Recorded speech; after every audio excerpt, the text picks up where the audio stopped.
Okay, good morning. Good morning, everybody, and welcome to the Housing and Communities Committee for Wednesday, the 2nd of September, 2020. As some of you will remember, this is the most recent meeting we've had since our last meeting, which was in January the 25th, earlier this year. This is the first time we've held this as a virtual meeting, and it is my first time as convening a virtual meeting. So, as the line in the film said, you better buckle up because this could be a bumpy ride. Members, could I remind you, as we are virtual, microphones should be switched off unless you are invited to speak. Could I also ask that we adopt the convention that we have? That is, if you want to attract attention, use the chat box and place Q in for question, C for comment, and I believe officers will indicate an A if they're going to answer. Right, I think the first thing to do is to introduce the top table, or the virtual top table. I'm Councillor Bob Braun, I'm the convener of this committee, and I have with me today Councillor Chris Ahern, who is the vice convener, Mrs. Barbara Renton, who is the Executive Director of Housing and Environment, Mrs. Claire Mailer, who is the Head of Housing, Christina Flynn, who is the Democratic Services Manager, and finally Adam Taylor, who is with Committee Services. So first of all, can I ask, do we have any apologies for today? Yeah, thanks, convener. We've got apologies this morning from Councillor Sheila McCall. Okay, thank you very much. And I believe it's Councillor Anderson taking her place. It is, yes. So welcome, Councillor Anderson, this morning. Thank you. I think the next thing is, Adam, could we have a roll call, I think, of the councillors present so that it can be recorded online? Yeah, no problem. So, councillors, when I call your name, can you just indicate whether you're present in the meeting? Councillor Chris Ahern. Present. Councillor Alistair Bailey. Present. Councillor Peter Barrett. Present. Councillor Bob Braun. Present. Councillor Eric Drysdale. Present. Councillor Tom Gray. Present. Councillor David Illingworth. Present. Councillor Anne Jarvis. Here. Councillor Tom McEwen. Present, but with no chat function. Councillor Beth Pover. Present. Councillor Caroline Shires. Present. Councillor Richard Waters. Present. And Councillor Henry Anderson. Present. Okay, that's it. Thanks, convener. Thank you, Adam. Next thing, could I ask, do we have any declarations of interest this morning? If you have, could you please indicate with a DI in the chat function? Nothing is coming through, so I'm assuming we have no declarations of interest. Next item on the agenda, minutes of the last meeting, which obviously takes us back to January of this year. Can I ask, are we all happy with the minutes and we can agree them, please?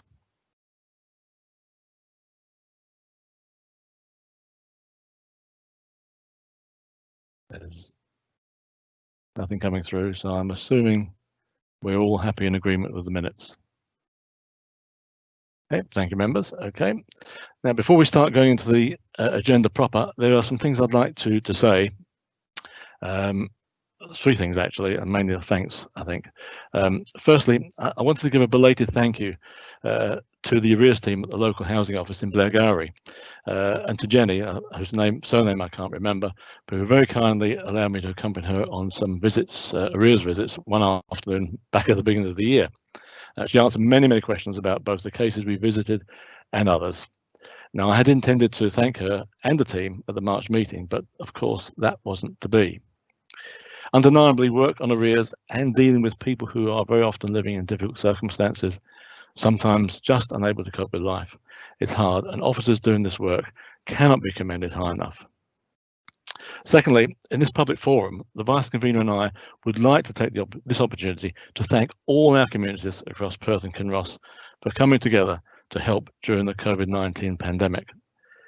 It is not just the number of people who came forward so quickly, but the speed in which they did so. Community spirit never really went away, we just didn't know where to look. The speed at which this pandemic took hold and how the normality of our lives rapidly changed cause uncertainty, worry, and for many, fear, particularly those alone and shielding.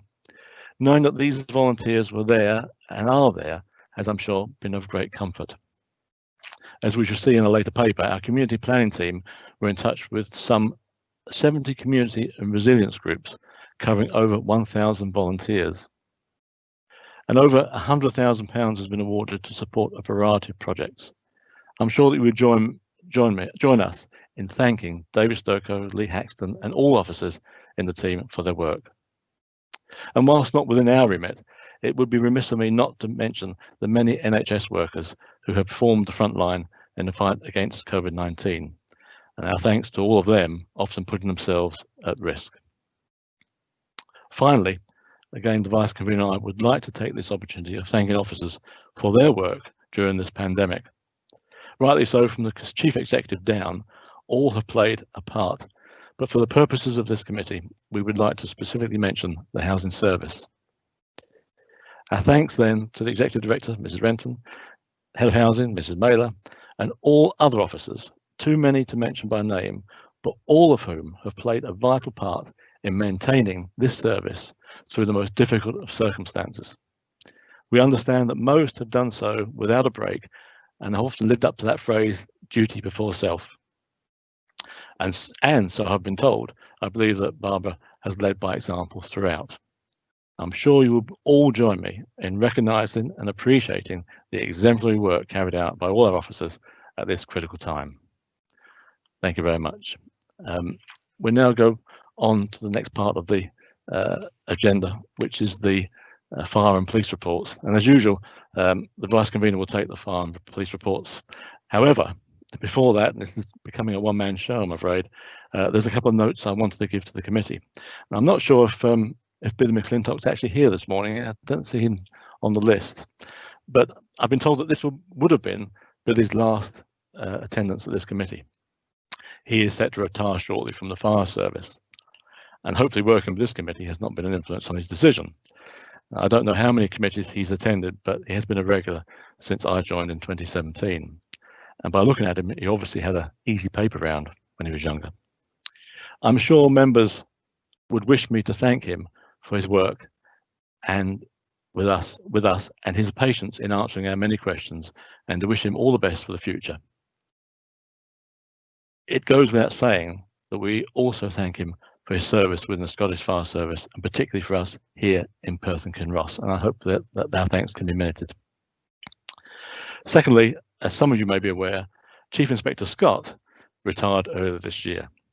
I believe our planned March meeting would have been his last. Again, he patiently answered many questions posed by this committee, and as with Billy, it is his work within Perth and Kinross community that is greatly appreciated. I'm sure that you would all join me in thanking him for his service and in wishing him the best for the future. I'm pleased to introduce Chief Inspector Graham Binney, who is his successor. I'm sure he will say some words of introduction when he gets the chance. No doubt he and Chief Superintendent Todd will pass on our best wishes to Ian. So I'm now going to hand over to the Vice Convener, who will take the next two reports. Thank you. Vice Convener. Thank you very much, Convener.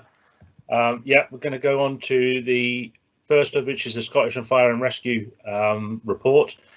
Before I ask Area Manager Gordon Pry to speak to it, when we get to the questions at the end, I'm going to take the questions slightly different to how we've done in the past and go through each highlight at a time. This is, and I use the term very loosely, is to try and control the questions. And we're just sticking to questions on the quarterly report. So I'm just going to ask now for Area Manager Gordon Pry to give his verbal report. Good morning, excuse me. Good morning, everyone. Thank you very much. In true ICT challenges, we have Billy in another. He's watching the live feed just now, trying to log in. So I will hope that he will join us certainly in time to answer some of the questions, as he's much more of the finite detail of the Perth and Kinross area. But I'll proceed with the report. Really, before I ask members to note, scrutinise and question the report, I'd just like to mention that Billy sent out to all members a copy of our 3-yearly review. This was a review of our current local fire and rescue plan, and this has allowed us to inform you of where we have been successful in meeting our aims and objectives in the longer term, and also where we'd see this evolve going forward. And I will be asking Billy, prior to his retirement, and his replacement, who will be Group Commander Ewan Baird, to complete the local fire and rescue plan for the next 3 years, and I'll work with the convener to bring this to you at an appropriate time for your comment and scrutiny. Moving on to the report itself, I don't know if Billy's managed to join us yet. I'm assuming silence means I'm on my own today. If I could take members forward to what is page 18 of your report. This gives us an overall view of the performance to date. The report we run is a comparison report, and this report covers Q1. Obviously, with the COVID pandemic that we've undertaken, it's very hard and probably inappropriate to compare it with previous quarters. So I'll just give you a quick overview of where we are, allowing you to answer or ask some questions. But we can see initially the two key indicators that are in the negative are accidental dwelling fires and non-fatal fire casualties in the home. We've identified that especially during the lockdown period, people were spending much more time at home, and this was not only a local trend, but there was some issues nationally causing an increase in domestic fires, and probably more concerning, fires that were more severe, involving casualties and sadly fatalities. What we see from the Perth and Kinross report in a bit more detail is during April, of the 35 incidents, 17 occurred in April, 12 occurred in May, and 6 occurred in June. So hopefully there was an improving picture. We did a lot of work to get the messages out there about the risk in the home, and I'm happy to speak to them in more detail, but we had a specific national campaign launched in April around making the call that targeted those probably most at risk. It tended to be those over 50 who had some behavioural traits around smoking, living alone, mobility issues, or medical oxygen. But in addition to that, we worked with partners to make sure we communicated the risk and the very similar risks that were pre-COVID about fires in the home. These fires in the main occurred in kitchens, which is a common trend prior to the COVID piece. So that allowed us to hopefully start to track that down, as we can see from the evidence coming to June. The rest, as you would expect due to lockdown, have improved purely and simply. Well, a lot of it will be reduction of people in non-domestic buildings, reduction of people on the roads, and a reduction of deliberate fires overall, which again is very pleasing, but only time will tell once we start to open up our communities again what this trend returns to in the longer period. So at this point, without going into too much detail, I'm more than happy to take questions, Vice Convener. Thank you very much. In which case we'll start with, is there any questions on indicators 1, 2 and 3?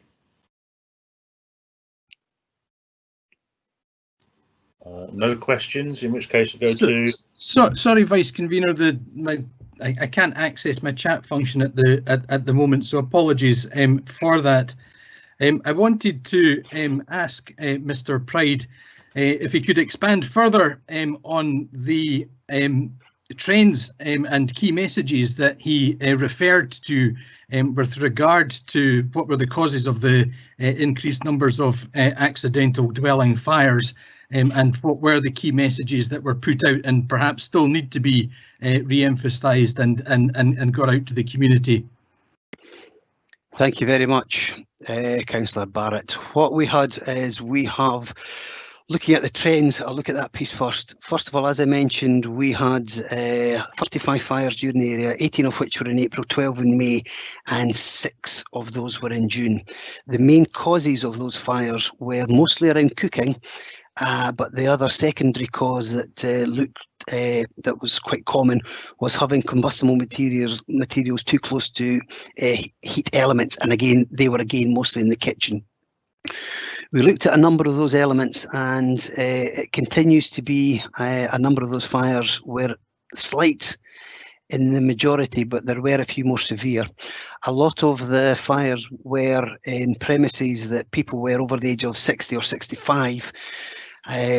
And the main cause of those fires tended to be distraction. So it's really people not paying attention during cooking or leaving things unattended. We looked at a number of factors as well, including alcohol. Alcohol, of the 35, alcohol was only classed as a significant contributory factor in 2 of those elements. So again, alcohol when cooking remains a significant risk, and we have lots of information and some additional quizzes and elements through our website. The main messages remain the same prior to lockdown. It's around cooking safely, having the appropriate detection in your premise, and making sure that you focus on and don't become distracted while either cooking or doing anything else in the house that may cause a risk. Breaking down some of the casualties, we had 9 casualties from these fires in total as well.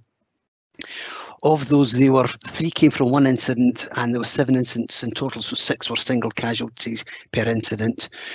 The majority of these were male.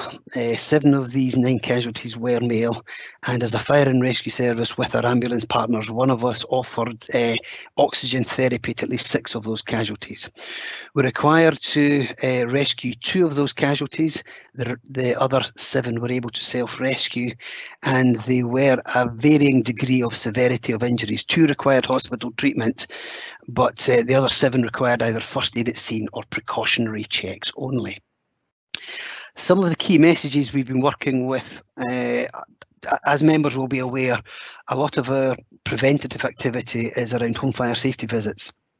During the lockdown period, it wasn't appropriate for us to visit a large number of homes, but what we did, we continued to make contact with people via the telephone, and we identified firstly those that were very high risk, and that was mostly focused around those that didn't have smoke detection. Those that didn't have smoke detection, we would make an offer to attend. We would wear the appropriate PPE, go in and fit smoke detection, then withdraw from the premise. Then the rest of the home fire safety visit would be carried out over the phone or in some element. As the lockdown has gradually reduced, we have gradually increased the number of people we're able to engage with, and we're now focusing on those that are very high risk, where we will either offer them a home fire safety visit, we will visit and make any fitments. We will also look to engage with them through social distancing, whether that be over the phone or possibly in the garden or some other safe element, and give them advice that way. But throughout, we continue to phone up people, offer them advice over the phone, and make sure we are able to offer that advice and signpost them either through partners or through other agencies for any additional support we could offer. As part of the Make the Call campaign, there was a fair bit of national advertising through mail and on the telephone. In addition, we also printed off a large number of one-page advice flyers, and these were passed out as part of our support mechanism with food parcels and other elements, and we're giving them out during the COVID lockdown period, just to make sure people had that advice where possible. Thank you very much. Councillor Gray, you have a question? Yeah, thank you. Electronic devices are much used these days. Have they at all featured in domestic fires recently? As with all these elements, there are 1 and 2 fires. The majority of fires that we attend and the majority of fires that we report to you will be focused around the cooking and cooking related activities and kitchen related activities. However, there are some times, both locally and nationally, where electronic devices, especially when they aren't being charged in an appropriate manner or using non-branded charging incidents, which may increase the risk. But the key things, as with all things, make sure you don't leave things plugged in overnight. Make sure you have good bedtime routines, and if we can get that message out to everyone, including closing doors, it will protect people, especially when they are asleep at night. Thank you. Okay, thank you very much. I was going to ask if Councillor Barrett had another question, but I think he's walked off. In which case, we'll move on to non-domestic indicators 4, 5 and 6. Are there any questions? No. Move on to road traffic collisions, indicators 7, 8 and 9. No questions. And finally, the remaining 3 indicators 10, 11 and 12. No questions. Then I'll finally move on to the 2 appendix, the community safety engagement programs and the notable incidents. I have one question on the community safety engagement programs, and that's on the Pomerian high-rise flats. Do you have any update in any of the engagement that's taken place since March? Unfortunately, Councillor Ahern, I don't have that detail. Billy McClintock's got that information, but what I will ensure that following this meeting, I get an update and we'll get that sent over to you. Okay, thank you very much. I take it as I'm not seeing any more cues in the chat or anybody asking for a question. Are we all happy to note the report? So, sorry, Vice Convener, I did add another cue to the report. Yeah. Or to the chat. Sorry, it was with regard to UFAS on page 26 of the report. I wanted to ask Mr. Pride what advice was being offered to businesses and premises as they reopen. We note from the report that almost 70% of UFAS are due to equipment failure. And as people return to premises, there seems to be a greater risk that their equipment won't be working if it hasn't been serviced. And I wanted to ask if there was a frequently asked questions or top tips for premise holders checking their systems as they reopen. Thank you very much, Councillor Barrett. Prior to lockdown, we've been doing a lot of work with the Scottish Business Resilience Centre, and I believe it was towards the end of March, we launched a Be Aware campaign that allowed us to focus on some of the common elements that cause these detections to go off, including the maintenance piece. In addition to that, the launch of that campaign, we have been working during the lockdown period with our business communities. We've been contacting duty holders just to make sure, first of all, that they review, reflect and refresh their fire risk assessment due to any changes during the COVID period. But in addition to that, we've been able to offer any additional support and guidance from a fire and rescue perspective around the management of automatic fire alarm procedures, and both in the short and long term. However, we have noticed that as buildings have started to open up, we are beginning to see an increase in unwanted fire alarm signals. And as with all these events, the key piece of activity we can undertake is under the stage 1 of our stage, or our 4-stage process. And under stage 1, the officers who attend these incidents will offer advice and offer support to the occupier of the premise, just to offer that preventative message, and where required that can be escalated to a fire safety enforcement officer who's a specialist in that area, and they can then be engaged in that conversation to offer further advice as well. So there has been advice ongoing, and there is advice continuing to be shared with our business communities, mostly through our embedded officer who we've got in the Resilience Centre. Thank you very much. Thank you. Councillor Drysdale, you have a question? Thank you, Vice Convener, and thanks, Gordon, for your report. I wondered if you could say a little more than is in your report regarding the any experiences of fire-related difficulties associated with inconsiderate camping, which has obviously been a headline issue around Perth and Kinross over the summer, and the fire risk associated with that, and also, and I don't know if it's related or not, whether you're aware of, have been able to establish the cause of the Reed Beds fire in the Carse of Gowrie. I've just been given a note, and perfectly timed. I believe Billy McClintock's just come into the call to take away that awkward question from me. Billy, are you? Yes, thankfully I've managed to get the IT issues resolved, so I'm now in the meeting. Thank you. Did you hear that question okay? I got the one about the reed beds. Was it one also about the dirty camping? The first one was about the recap, if I can, Billy, and I'm honoured to ask what might be your last question. You never know. So yeah, I was asking if we could say a little more around fire risks associated with inconsiderate camping, which has obviously been a significant issue across Perth and Kinross over the summer period, and I didn't know if it was related or not. You know, whether you have been able to establish the cause of the reed beds fire in the Carse of Gowrie. Yes, if I just talk about the dirty camping, first of all, we did have a number of fires that we attended there. Thankfully, all of them were very low level, particularly around, obviously, people lighting fires around a campfire, if you want to call it that. So the number of issues we had were low. Thankfully, with the work that we did as a partnership along Perth and Cross Council, the police, ourselves and other partners, going out those weekends, particularly when it was busy. Sorry, there are trains just passing my office as we speak there. The work that they did was fantastic, and it resolved a lot of potential issues. So, and obviously one of our concerns was someone having a campfire that would eventually end up being a wildfire. So thankfully we didn't have any of that. We did have around a handful of incidents, but they were all very low level. So are you okay with the answer for that? And I'll move on to the reed beds.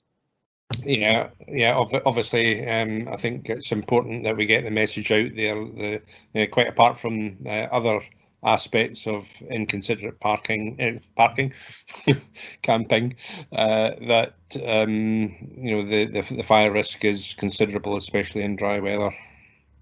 Absolutely, and I think the fact that all the partners are out there were engaging with people in the right manner, speaking to them about the risks that was out there, information was handed out, even resources were handed out to make sure when they left wherever they were, it was left in such a manner that the risk was minimised to the best that we could. So I was really delighted how that whole partnership went, and I would suggest that work will not cease at this point either. Thank you. Moving on to the reed beds, at this point there is no real cause for it. It's down at this point as accidental, because we can't actually get to the bottom of where the source was, and because, as you're well aware, it was a fairly significant incident on a protected site. So thankfully, because it was a protected site around wildlife, we actually got some assistance to bring in a helicopter to extinguish it, because as I'm sure you're aware, the risks out in that reed bed are substantial for any firefighting action. So the helicopter was of a massive help to resolve that incident quicker than we probably would have. Although there was a substantial amount of damage done there, but that will over probably years recover. So we don't have an actual cause to that yet. It's down as accidental at this point. Okay, thank you. Thank you. Billy, now you're online, I can go back to a question asked before, and that's with regards to the engagement with regards to the Pomerian flats. And I just wondered if there's any feedback from the instance or the Pomerian flats from during the lockdown. Yes, obviously, as you're all aware, we've done a significant amount of work led by the council, particularly Housing Clare and our team, the police who are doing investigation around a number of incidents there, which I would let them comment on themselves, and obviously ourselves as doing engagement as well with everybody there. Since we did that bit of work, as you're aware, through that work as well, the bin chutes that they used to put the refuse down have also been closed off, and all the bins are now outside. So starting from the beginning, when we started to identify, we had a number of issues around that, Pomerian flats and fires, what all looked like deliberate. And obviously the council then put in some sort of fire suppression system, which was a massive help because it minimised the damage, but didn't seem to stop the incidents, which we could all get down to a specific time almost over the weekend. The work that we did as a partnership, the last incident we had there was on the 25th of May this year. Since then, the only incident we've had is around someone in their house with burnt toast. So no deliberate fires there at all after that. So the work we've done is absolutely fantastic. It seems to have stopped but it's not something we're taking our eye off of. We're still monitoring that area and around that area to see if there's any fires that might be linked to someone's behaviour, if you like. So I wouldn't comment on the investigation by the police. I would leave that to them. But I know there was a lot of work going on in the background about that as well. So thankfully, with the work we did as a partnership, those incidents have stopped completely, but we're not taking our eye off that ball either. Thank you very much. I don't see any more questions. Question. Yes, whoever that was, I think it was Eric, was it? It was myself, Councillor Ahern, Councillor McEwen. I'm sorry, I'm like a few people, I don't have a chat function to alert you of my questions. The question I have for the fire service, initially I'd like to thank the fire service as one of our frontline services. The last 6 months has been very challenging for them as it has been for others, and I'd just like to say a big thank you. The question I have is a very general one about virtually about the whole paper. The papers we get both from the fire service and the police rely on previous year's figures, etc., to look at comparisons and to look for trends. Obviously the last 6 months, because people have been living differently due to lockdown, then our statistics are actually now not comparable. And I just wondered if we're going to try to make any attempt to highlight this year. I think this will affect the police report as well going forward, to actually make any trends real rather than trends that are unreal because of the lockdown process.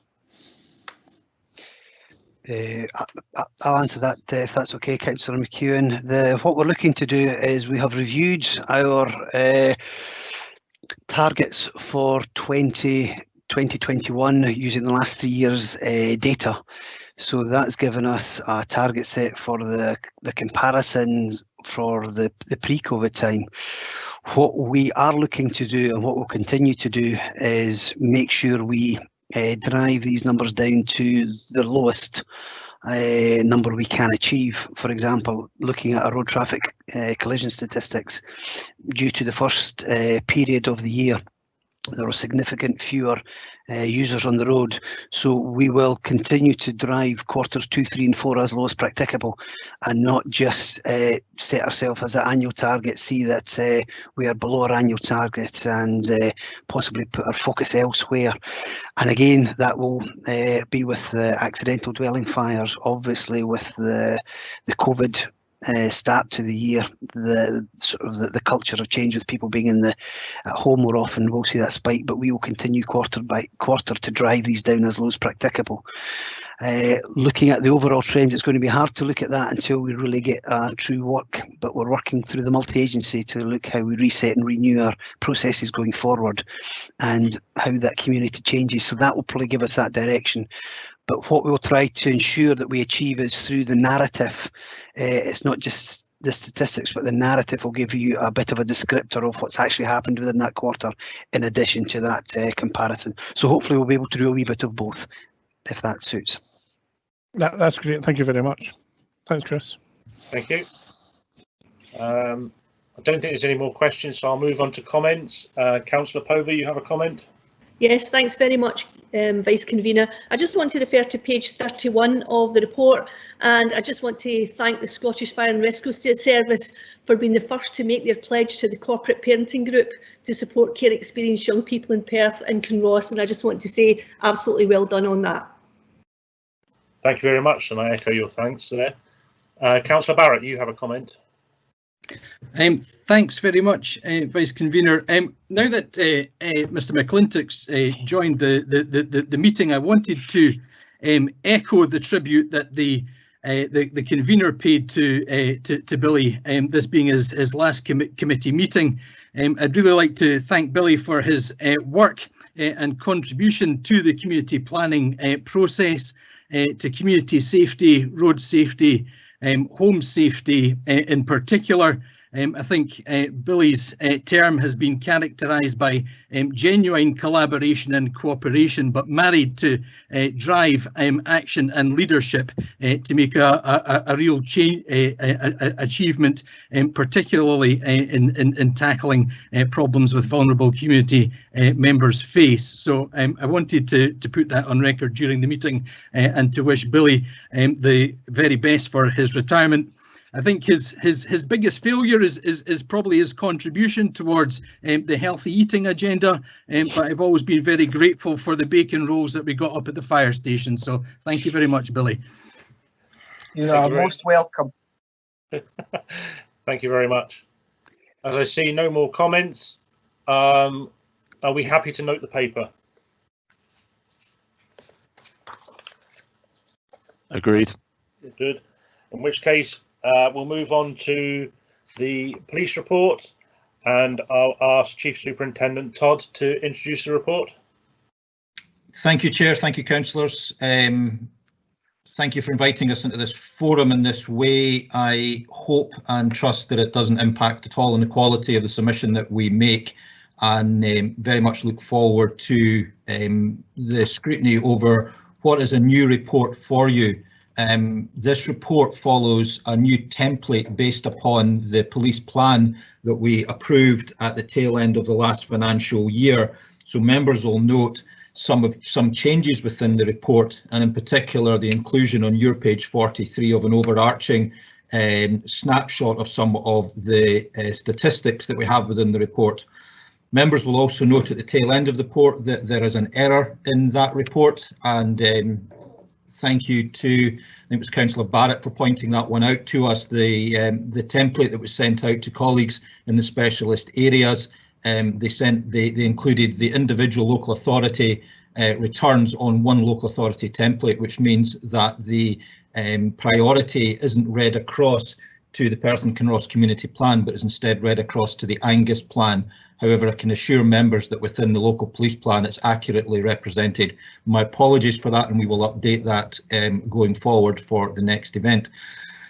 I'd also like to just touch on Councillor McEwen's comments, because it leans into my own point I wanted to make, is that it's important to recognise that whilst we've included at your page 43 an overarching of the crime figures and detection rates, I would urge members, as I've often done in the past, not to look at these as a single source of success or failure. They are an indicator, and only that. We do not set targets within our organisation, and as a consequence we don't have a need to then realign what we are doing based upon the first quarter or even the first 6 months of the year. We seek to drive down crime, we seek to increase our detection rates.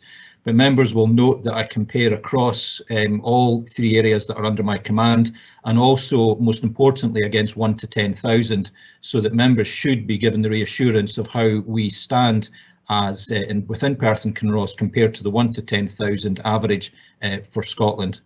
So I don't tend to go into any further detail. Members have the report, and I know they will have read it, so happy to take any questions. And obviously Graham Binney is on the line, and I know that you've welcomed him already, and I'll ask Graham at certain points to pick up any questions that are more relevant for him to answer. So thank you, Chair. Thank you very much. Same as the fire, we'll go through the indicators as they are on the papers. So start with the 4 indicators for violence, disorder and antisocial behaviour. Do we have any questions? I don't see any questions coming through. I'll move on to the 3 indicators for acquisitive crime.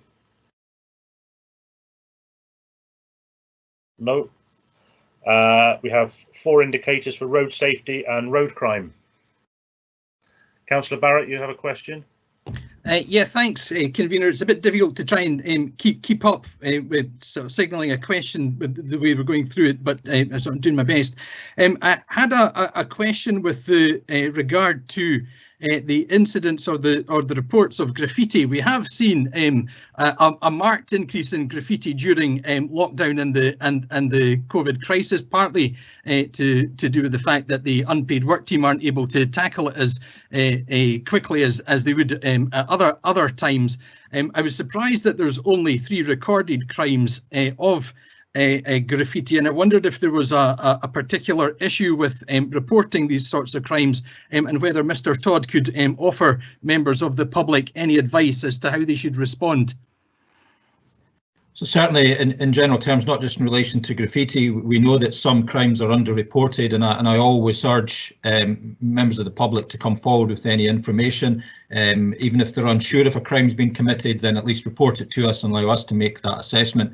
But I know there has been a lot of work going on within Perth particularly, but across the wider Perth and Kinross area that Graham would be better to speak to. So I'll ask Graham just to come in and give some reassurance to members around our activity in regards to that graffiti. No, thank you, Mr. Todd. I agree that it perhaps is an underreported issue. The assurance I can probably take away from this meeting is to work with the Safer Communities team, and because it's crucial to me to identify if there's a particular themes or tags that we can investigate, because removal is really important. However, if there are investigative opportunities for us, we would always welcome them. So I can take that away as an action and speak with Roddy Ross's team, and we can work on identifying if there's any particular themes we can investigate in more detail. Thanks very much. I'm grateful to you for that. The second question was with regard to the introduction of drug wipes for cannabis and cocaine detection amongst drivers. I wanted to ask whether this was the only test that was conducted on drivers, or whether there were still to test the system, or whether there was still an impairment ability test conducted alongside the drug wipes. Thank you, Councillor. Obviously, a new piece of equipment that was introduced, I think it was October last year, so clearly we don't have comparator figures with previous years. Whilst the offence has always been there, it's been a challenging offence to actually identify and detect.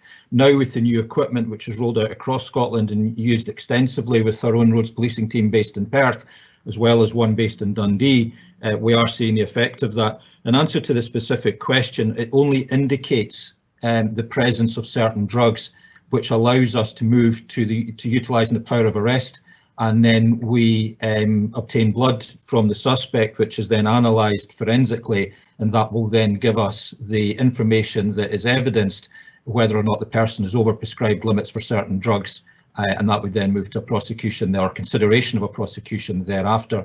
It is a new piece of equipment, and I would offer to committee, if they wished, to ask for one of our roads policing experts to come to a future committee meeting and perhaps talk through how that works and the impact of it.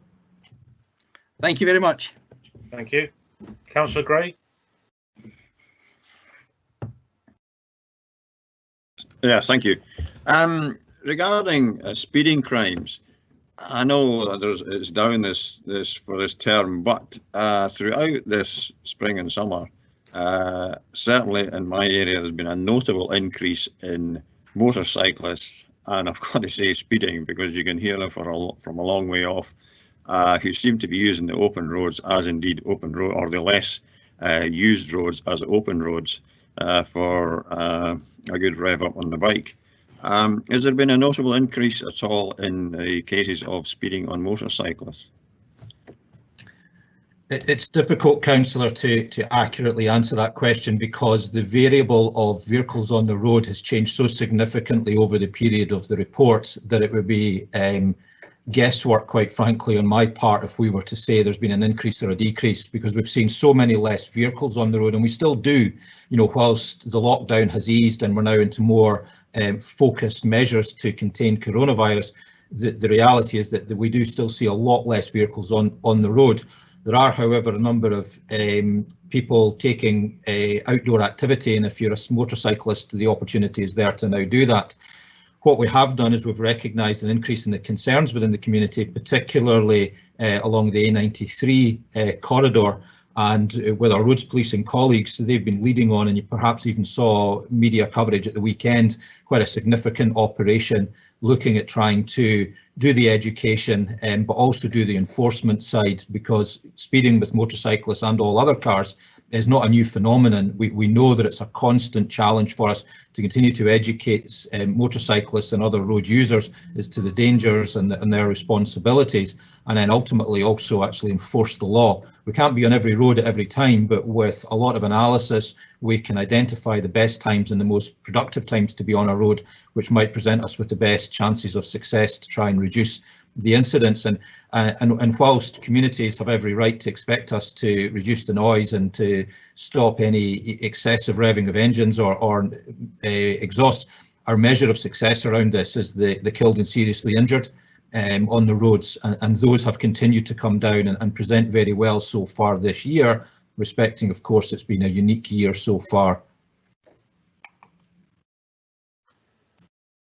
Okay, thank you very much. We'll move on to public protection. No. Finally, serious organised crime. No. I do see a question. Councillor Drysdale, you have a question? Yeah, thank you, Vice Convener. Yes, first of all, I wanted to as the First Minister did in her programme for government yesterday, to commend Police Scotland for their participation and active involvement in the pandemic response, and in particular, the efforts to support the Tayside Executive Partners in all that they're doing to maintain the or to help protect citizens and ensure that appropriate responses are made proportionate to any issues that arise. I wondered if Chief Superintendent Todd, you could comment on any repeated issues that you're seeing across Perth and Kinross in terms of compliance, but also if you would please comment on the issues that appeared to arise in Cooper Angus and in relation to difficulties caused by the fact that there was a perception that Eastern Europeans were were perhaps part of the cause of the spread of the virus in its early days. Thank you, Councillor. I'll take that last point first, and with the utmost respect, I'll take that one head on, that the ethnicity of any individual is irrelevant in our response, and I know that that was never the intention of Councillor's question, but it might be picked up as some if my response isn't accurate, so I'll be really firm on that one. Clearly that was a public health crisis focused around a particular plant, and measures led by public health, which we were part of as a key partner, but from the sidelines initially as public health identified what the issue was and zeroed in on it, and they are the experts in that area of business and clearly will speak far better on how they go about doing that business. But as it became apparent to what we were dealing with, then local authority clearly stepped up, and I know Barbara's on the line and took an enormous amount of work on herself personally to chair a subgroup, which Graham Binney sat on as well, to look after the care for people arrangements, what fell out from it around looking after the citizens of our community. We also, as an organisation, through Graham locally, whilst we supported that, we also had to think about, we need to make sure that people comply with the guidance, and we leaned on what we refer to as our 4 E's approach of engagement, education, encouragement, and then enforcement at the end of that. What that allowed for us to do was we engaged where required. There was a lot of information which was third and fourth hand in its perception by people, and once we do our due diligence, actually the vast majority of our community, be it working in that factory or earlier on in the COVID crisis across the entirety of Perth and Kinross, are hugely compliant. People understand the need for this, and they are compliant. There are occasions where people think they're being compliant and they're not, and there are obviously occasions where people think they're being clever and they found a loophole in the compliance. The reality is that once we've engaged with them and educated them, we find we never need to go to the 3rd E in the vast majority of occasions, let alone going to the 4th E of actually enforcement. But it remains an option for us, and we do use it occasionally to make sure that we deal with people who are just recidivists and will not stop their behaviour, which puts others at risk. But certainly from an organisational perspective, I'm very grateful for your supportive comments, and I know that other councils will have the same. My staff, I'm incredibly proud of what they've done over this period of time. They share the same anxieties as everybody else. They have the same family as everybody else, and I've got some officers that haven't seen their children in months because they've isolated from them, in order that they can continue to deliver a service to their communities rather than isolate with them and deny that service. And that, I think that's a humbling thing to know. We've also had a number of officers who have been subject to assaults by people who consider themselves to be COVID positive, and that puts a lot of stress and anxiety onto staff as well. Now, those are matters that are dealt with through the court system and dealt with very firmly at that. But I think that the ability of the service, and I know that we're not unique as a service in this regard, to continue to deliver during that period of time has made me proud as a commander, and I hope councillors as well. The service has been provided locally. I think for Graham as an individual, and I know that we would ask Graham to speak just shortly, but as an individual to have arrived in his local policing area in the middle of this crisis and actually be able to pick up and continue the work that Ian had put us down, because it is absolutely first class. But the wider community, as I said before, very, very compliant. They understood the issues, very supportive of what we did, and that we worked very closely with our partners to make sure that as a team across the Perth and Kinross area and wider Tayside area, we were as one in our support of what the vulnerable people within our communities might actually need to help them get through this crisis. Thank you, and thank you once again on behalf of all of Perth and Kinross citizens for Police Scotland's efforts to keep us all safe. Thank you. Thank you very much. Councillor Barrett, you have a question on hate crime? Yes, thank you, Vice Convener. It's with regard to page 70 of the report. Firstly, I wanted to commend Police Scotland and the local division on the collaborative work that they've done with regard to a public health and human rights based approach to gypsy traveller encampments in Perth and Kinross. We saw the launch of the negotiating stopping pilot yesterday, which I took part in along with officers from Perth and Kinross, and I think that's a really positive move forward. I think it's also really good to see in the report the partnership approach that the police have taken with the Terence Higgins Trust to identify opportunities to support the LGBT communities, which again is really encouraging. The question I wanted to ask was with regard to the impact on the national hate crime campaign that was to have taken during March and April of this year, 90% of which didn't happen because of the COVID crisis. And I wanted to ask what work was being done to catch up on that, and would we see any initiatives taken in the remaining part of this year? Thank you, Councillor. So most of that activity was moved online, which doesn't have the same effect whilst there's a place clearly for online element. It's not the full replacement for on the ground activity. Clearly hate crime from an organisational perspective is a really high priority. If anything happens within the Perth and Kinross area, it's escalated to me at my morning meeting by Graham. It's taken at that level, so I'm aware of every hate crime that occurs. We analyse them constantly to see if there's any trends or standout features that require us to intervene. So any repeat victims, repeat offenders, we would intervene very quickly on a one-to-one basis to try and mitigate that happening again going forward. From an organisational perspective, from Police Scotland's perspective, we are trying to work out how to make these initiatives and campaigns more effective going forward within the COVID world. My view is that if we wait for a post-COVID world before we launch these events, we might be waiting for an awful long time. So I'd like to see us redesign and re-profile how these campaigns land, not just hate crime, but a number of different campaigns, fraud being another one. How do we make them land locally, meaningfully, but in a way that's safe for both potential victims as well as for the staff themselves?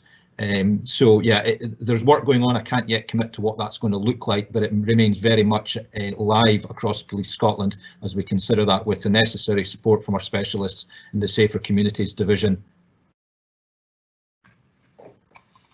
Thank you. I don't see any more questions coming in, so we'll move to comments. Councillor McEwen, you have a comment? Yes, and this is actually to mirror comments that have already been made during questioning. I think the police force have done an amazing job during lockdown, during COVID. I think they brought not just professionalism, but calmness to a situation in which the public have been quite fearful of each other and interaction with each other. And I think the Police Scotland have added a calmness to these situations that have resulted in the right outcomes, from the Two Sisters stuff to dealing with the dirty camping to just the normal policing. Officers on the front line have had to get PPE around their heads. I work in the health service, and PPE is part of my working life. It isn't normal part of the working life for police officers, and I think that it's commendable that they've dealt with these unusual circumstances with the dedication and with the sacrifice that they have, and it's very, very commendable. Thank you. Thank you very much, and I think all of us would echo the thoughts and the comments that have been made in the thanks to the police service. Councillor Shires, you have a question? A comment, sorry. Thank you, Vice Convener. Just to echo the comments that others have made to the local officers, I think certainly my experience of them was they were very, very reactive, proactive, you know, and worked really closely with other services. I think we saw multi-agency working at its absolute best through the pandemic. But to go back to the issues that we talked about before about graffiti and the issues that have arisen, and I very much hope that we can take that multi-agency approach to get some of these areas cleared up, because it is concerning that there has been, you know, just because of the nature of what we've been dealing with, that some of these things have not been able to be addressed, and they do have a detrimental impact on sort of well-being for communities. So I would hope that we all as elected members would pledge to get behind that effort and maybe get our hands dirty clearing up some of these issues as well. But just to echo that, generally, you know, the positivity has been fantastic, and I think it has been much appreciated by communities. Okay, thank you very much. Mr. Todd, you want to come back to the comment? Yeah, thank you. That's a very helpful comment from a councillor. Absolutely, the partnership work that's been embedded over the last 6 months has really helped coach and mentor some of the junior and service staff into the benefits of this. You know, this is nothing new to me, and I meet regularly and discuss constantly with the Chief Executive how we can take forward different innovations and ideas to improve service. And I've done that since I started as Commander over 2 years ago now, but it's been incredibly helpful to see junior colleagues or colleagues junior in service seeing the benefit of working in this way, and I see that being much more mainstream going forward. So I think councillors are right to continue to pressure me and others to evidence the benefits of that, to keep our feet to the fire effectively, but be reassured that this isn't a quick change of direction for us, it's just further embedding the benefits that we all see. So thank you. Thank you very much. And thank you for all the comments. I don't see any more coming in, so I'll ask if you're happy to note the report. Agreed. In which case, thank you very much, and I'll hand back to the convener for the rest of the meeting. Thank you. Thank you. Thank you, Vice Convener. And may I just add my thanks to the Police and Fire Service for their work in unprecedented times within our communities. Right, members, we'll now move on to the agenda again, and we're now on to item 5. This is to be a verbal update by Claire Mailer on activities undertaken during this COVID-19 emergency. If I could ask Claire to do her report. Thank you, Convener. The COVID pandemic has and will continue to have a profound and wide-reaching impact throughout Scotland, with the social housing sector being no exception to this. When the national lockdown was announced, the service instigated business continuity arrangements and prioritised the continuation of 3 essential services within housing. Those were homelessness, temporary accommodation and our allocations work, emergency repairs and sheltered housing. In addition to this, we also undertook activities deemed important to protect and support the health and well-being of our tenants. For example, our welfare checks. At a national and local level, the housing sector has played a critical role in supporting many vulnerable households. Issues and risks for the sector have, and indeed will continue to emerge, particularly around and about homelessness, financial hardship and rent arrears. The impacts on the housing revenue account continue to be assessed and will include increased rent arrears, additional COVID-19 costs, a reduction in income due to delayed new build completions and delayed spend on areas such as our capital programme. And we're currently considering the impacts and the budget implications for next year to enable us to undertake our rent setting consultation activities in the coming months with our tenants. As the pandemic progressed and as new guidance or best practice was identified, we continue to review our approach, making changes to the delivery of services. Like all other areas of the council, we've embraced new technology and new ways of working, many of which will have a long-term benefit to the service that we provide. Throughout the pandemic, we've implemented a range of measures and actions in response to the Scottish Government and COSLA guidance, and as members will be aware, these have included the moratorium on evictions, supporting gypsy travellers, guidance around a range of repairs and improvements work, including gas safety and voids activity, the early release of prisoners programme, and supporting people with no recourse to public funds. As the lockdown restrictions were eased, we prepared a service remobilisation plan that mirrored the Scottish Government's phased approach, stepping up activities and services in a planned and phased manner. As an immediate step to ensure the safety of staff and tenants, we introduced a range of measures and new ways of working. All risk assessments, procedures, safe systems of work were reviewed to reflect the unique nature of the pandemic and the specific requirement for social distancing and isolation. Staff were trained and briefed, and ongoing communication was maintained with tenants and staff to keep them fully informed through a variety of mechanisms. During the pandemic, the need to prevent and respond to homelessness situations has been of critical importance. During the lockdown, the team responded to over 3,300 inquiries regarding housing and homelessness advice and assistance. We continue to operate our out of hours service to respond effectively to emergency situations, and we continue to deliver and maintain a full range of housing services, including homeless prevention, assessment, temporary accommodation and move-on accommodation for homeless and other urgent situations. To date, homeless presentations compared to the same period for last year have reduced by 6%. And I think a really positive outcome of that has been due to the really focused approach by the homeless prevention and housing support team. We've significantly reduced the number of homeless presentations from families, and that has been due to close working with colleagues across the council from children's services and other areas. Very effective multi-agency and partnership working arrangements have been established, and weekly case and planning meetings attended by all key services really helped in terms of focusing on protecting vulnerable households. So despite the many challenges, we've managed to meet our obligations in terms of providing temporary accommodation. And I would like to have said without the need for bed and breakfast accommodation, but members will be aware that we've recently had some flooding, and we have had throughout August 4 short placements in bed and breakfast.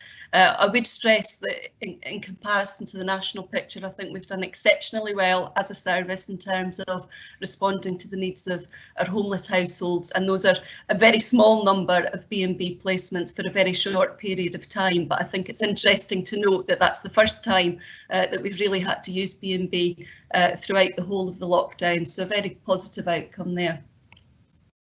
The private sector team have provided accommodation and support to a good number of households throughout the pandemic and provided a good range of support and advice to landlords with regards to benefits, repairs advice to support their tenants within their accommodation throughout the lockdown. In response to the early release of prisoners programme, we successfully supported and secured accommodation for 13 individuals. Within sheltered housing, the team continued to offer support and practical help to our 350 older tenants, offering a wide range of supports, but also a number of innovative ways to keep tenants entertained and indeed maintain their health and well-being. The lockdown has had a significant impact on our housing repairs and improvement service, with many activities, particularly the capital programme, planned maintenance, new build, care and repair, buyback scheme, and some mainstream repairs having to be put on hold overnight. During the pandemic, because of the restrictions, our focus really was on emergency and urgent repairs, and indeed ensuring the void work continued to ensure that we could meet housing and homelessness needs throughout the pandemic. The teams completed a total of 3,878 repairs throughout that period. And very interestingly, we've actually completed a higher number of void properties throughout the period than we did for the same time last year. So really demonstrating the team's commitment to meet our housing outcomes for people in acute housing need and facing homelessness. Gas servicing was one area where we obviously did struggle. We needed to get into properties, so we had a number of gas services that we were unable to undertake due to members of the household having to self-isolate or who were shielding. I would stress that the response from our tenants during the pandemic has been overwhelmingly positive. They've been extremely grateful to the trades team for attending to emergency repair works, and indeed extremely supportive and grateful to the teams for all of the ongoing welfare checks and welfare work that we've done. Another interesting fact is our how-to videos that I think we've discussed at committee before have been very well received, and we've seen a massive increase in tenants, and I think probably a more wider community really logging onto YouTube and trying to understand how to sort of really take more responsibility and ownership for undertaking their own repairs. So the figures I've got through that they actually increased by approximately 20,000. So I think that's been a really positive benefit. As I mentioned, supporting our tenant from the outset has been an absolute priority. So the welfare checks were a massive area of work for our housing locality teams, initially prioritising tenants who were over 70 and likely to be shielding, and then widening it out to include all tenants. They've enabled us very much to establish really positive relationships with some tenants who we previously had limited contact, and as I said, they've been very well received. The potential financial impact of COVID on households has been significant due to a reduction or a loss of income. So our approach to supporting tenants facing financial hardship has been reviewed to really reflect that need to take that supportive approach rather than an escalation and action approach. And the team has supported our tenants in a wide range of ways to ensure that their income is maximised and they are supported through this very difficult period. So this is one area that has impacted in terms of the housing revenue account. And I think just to conclude, the team, you'll be aware, has more recently been involved in supporting people affected by the recent storms and floods, and indeed employees affected by the COVID outbreak at the Two Sisters factory. And as always, the team have gone that extra mile. They've worked tirelessly around the clock with a real think yes attitude and a very much a compassionate and sensitive approach. Not only have they ensured that residents have received much needed support, they've also played a significant role in ensuring that the impact of this recent outbreak has been minimised. Thank you. Thank you, Claire. I'll open up to questions, and I have a couple already. Councillor Anderson, you have a question. Thank you very much, Convener, and thank you very much for that very in-depth presentation, Claire. You touched upon flooding. I know that most of this is about COVID-19, but you touched upon flooding, and it was very interesting because with the current climate change, I think that some council houses will be in the risk area for having flooding in the future, and we seem to be at the moment, and I may be totally wrong, very much on the back foot. We seem to go out and support tenants when the flooding actually occurs. Is there any policies or plans afoot to look at flood mitigation for the tenants? I know we have the big schemes to stop the water coming in, but I mean actual council house tenants getting the right equipment and that before the flooding to save the houses and save the money that it costs to have to sort of refurb these houses because of the flood damage caused.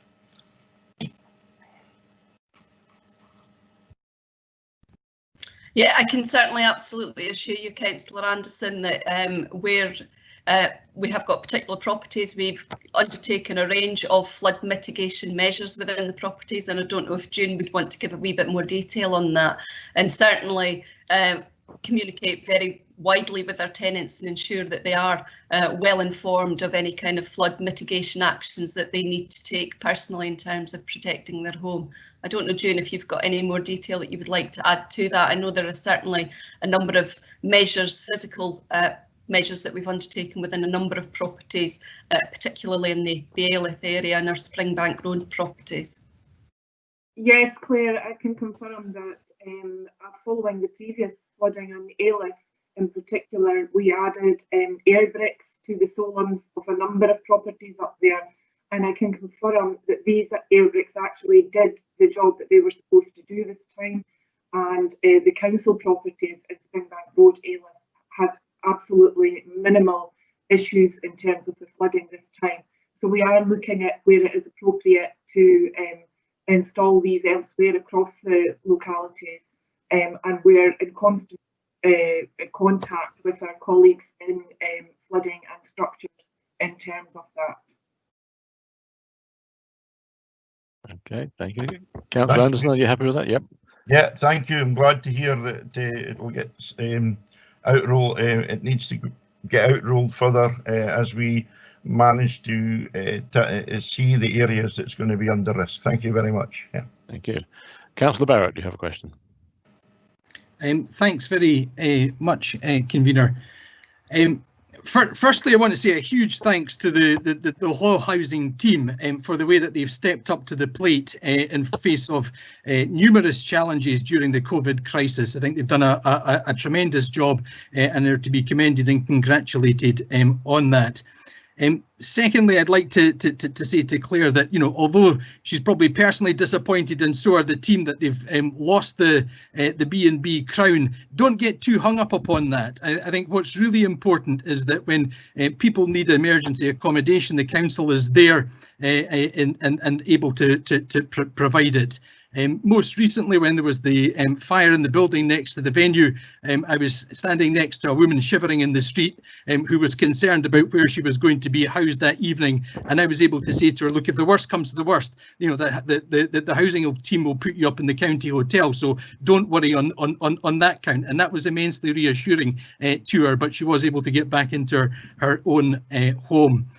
Looking forward to the challenges in the future, we've got the embargo on evictions at the moment until March. Claire mentioned that some of the work that was being done with regard to arrears management and welfare income maximisation support with council tenants. There's going to be a huge challenge in meeting that for the private sector tenants in order to avoid a wave of evictions next March.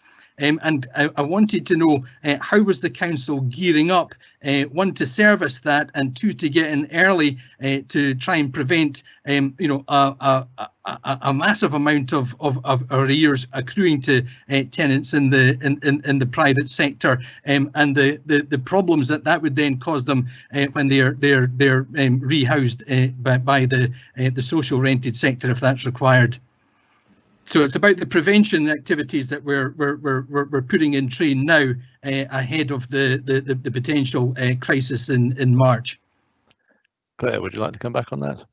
Yes, absolutely. I mean, I think as committee are aware that we have got, you know, a very good track record in terms of all of our homelessness prevention activity. I think we are absolutely acutely aware of obviously the financial hardship and the financial impact that the COVID-19 pandemic has brought, and that will be, you know, a real challenge for us going forward.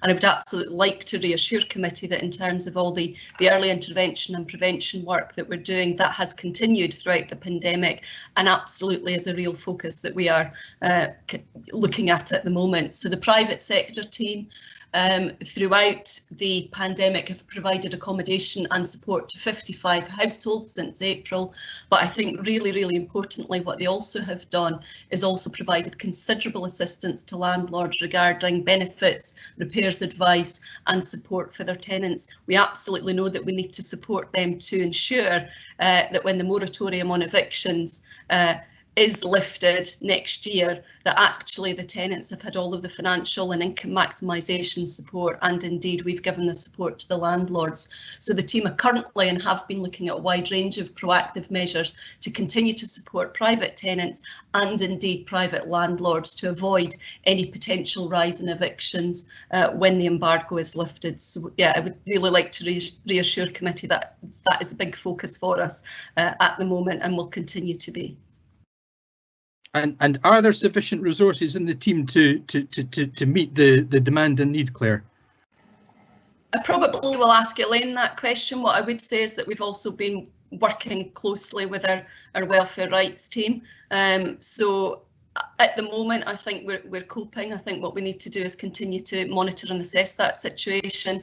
And I think the council has been extremely proactive in its retasking and refocusing of resources to priority areas. So I think should the need arise, then I think that will be something that we will need to consider sort of more broadly as a council to ensure that we have got resources in place to provide the necessary support. So yes, at the moment, I think the answer is we're coping with that support, but if we do have a resource capacity issue, then we will ensure that that is met. Thanks very much, Claire. Thanks, convener. Okay, thank you. Councillor McEwen, you have a question. Thank you very much. At one of the COVID briefings, there was a mention of new money in a new fund, the Social Housing Net Zero Heat Fund, and I was wondering whether there was any ready to go projects within our housing team that would take advantage of this money as we currently stand. Claire, would you know? Yeah, I'm going to pass that question to June because I know that she's got a little bit of information on that. She certainly has looked at that recently. Good morning. Yes, thank you. We do have a number of projects that we can put forward for that. I don't actually have the details to hand at the moment, but I can certainly send them on to you after this meeting. Is that okay, Councillor McEwen? Yes, that'd be great. It's just good news to hear that we actually do have projects that are able to take advantage of new money readily available, which will obviously improve the heating of our council homes. Thank you. Thank you. I've got no more questions showing up in the chat box. I'm just going to ask if there's anybody who has a question, just in case the chat box isn't working. No. Okay. Thank you very much, Claire, for the update on that. If members are happy, we'll move on now to item 6 on the agenda, which is the Community Planning Partnership update. This is a very straightforward paper and very self-explanatory, so I thought we'd just go straight to questions if there are any. So do we have any questions for, I think Lee Haxton's here to answer, and David as well, David Stoko. So do I have any questions for them? No. Oh, here we go. There we go. So I have a question from Councillor Bailey. Your question, please. Oh, just struggling to turn my camera on there. Thank you, convener. So my question is about section 1.3 of this report, which is on page 84 of the document pack. It mentions that decisions on funding awards are being coordinated by the chairpersons and lead officers for each local action partnership. That's sort of written in the present tense to my reading, but I thought that maybe would have finished now with us coming back into more ordinary meetings and forums like this one. And also I imagine that local action partnerships would now be able to meet in their normal fashion, albeit on Teams. So just wondered if officers could tell us whether decisions on funding are still being made using those sort of action partnership emergency powers, or whether we're now restoring that to a normal meeting forum. Thank you. Thank you. I'm not sure if it's David or Lee going to answer that one. Yeah, Lee, do you want to pick that one up on the action partnerships? Yeah, that's absolutely fine. The short answer is we're still using the process that's outlined in the paper. That's mainly because the majority of local action partnerships have not yet set a formal date for a full meeting. I believe Kinrossshire is the only one that has decided to start meeting more regularly, as had been the case prior to lockdown. But if action partnerships wish to start meeting collectively again, whether it's, of course, just now it would still be digitally, then that's absolutely fine. We can help them do so. But so far, we've not had any requests for that to take place. So the ball's very much in their court. Okay, thank you. I'll be contacting mine to suggest that course of action. Thank you for the response. Thank you. Thank you. Do we have any further questions at this time? No.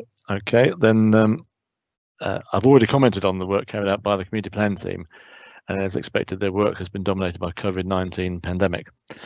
This is ongoing work, of course, because we all know that we're not out of it yet. Members, could I ask us to note the paper as we've been asked? Are we all agreed to that? Agreed. Thank you very much. Now I have a comment here from Councillor McEwen. Councillor McEwen, your comment. Thank you very much.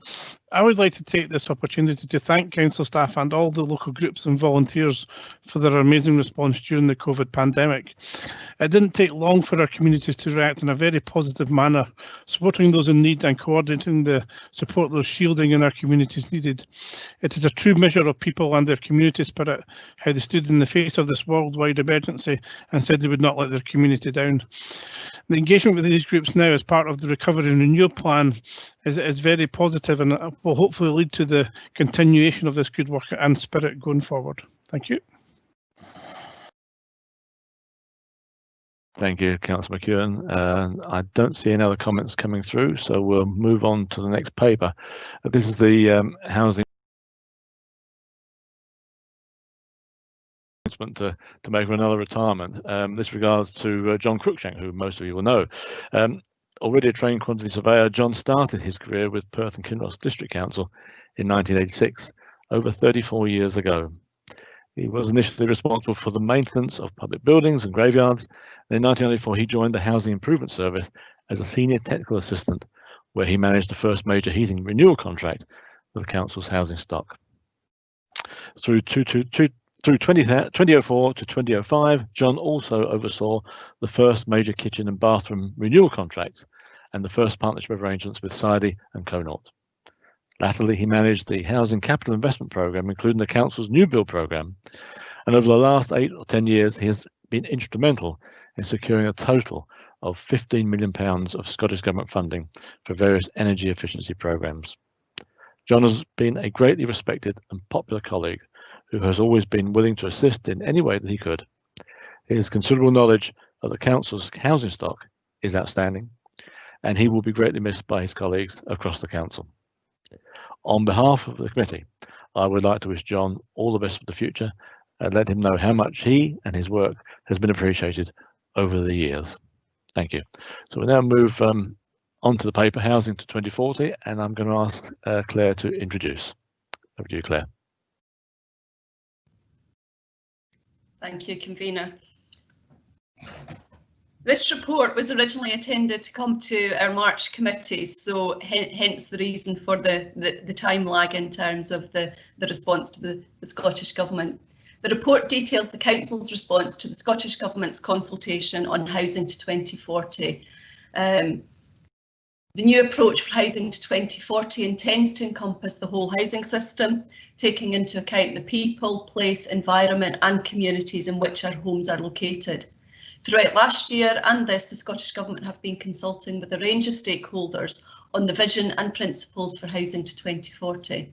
The Scottish Government have set out some of the real challenges, which again, as a committee, you will all be aware of: an ageing population and people living longer, the number of households, as we know, is growing and more people are living alone, mitigation of the impacts of climate change, acting on and responding to homelessness, tackling child poverty. So a range of issues there and challenges that we face nationally and indeed locally. The draft vision is structured around 4 main themes: the need for a well-functioning housing system, high-quality sustainable homes, sustainable communities, and homes that meet people's needs. And the vision, as you'll see within the report, is underpinned by 15 draft principles intended to guide decisions and bring the vision to life. Our response is detailed within Appendix 1 of the report, and we submitted this to the Scottish Government just prior to lockdown. The Scottish Government had intended to publish their final vision and route map for Housing to 2040 in the summer of 2020. This has now been delayed for obvious reasons, and we're currently awaiting advice on the revised time frame for this work to be completed. I think it's fair to say that since the response was submitted to the Scottish Government, COVID-19 has changed the landscape immeasurably, affecting all aspects of society and indeed our communities. Nationally, housing's position within this new context will therefore need to be reviewed and refocused to meet the new and many challenges that we now face. So at a local level, the role of housing will be of continued significance as we deliver the ambition of the Perth and Kinross offer and indeed our COVID-19 recovery and renew strategy. Thank you. Thank you, Claire. I'll open up to questions. Do we have any questions? Councillor Bailey.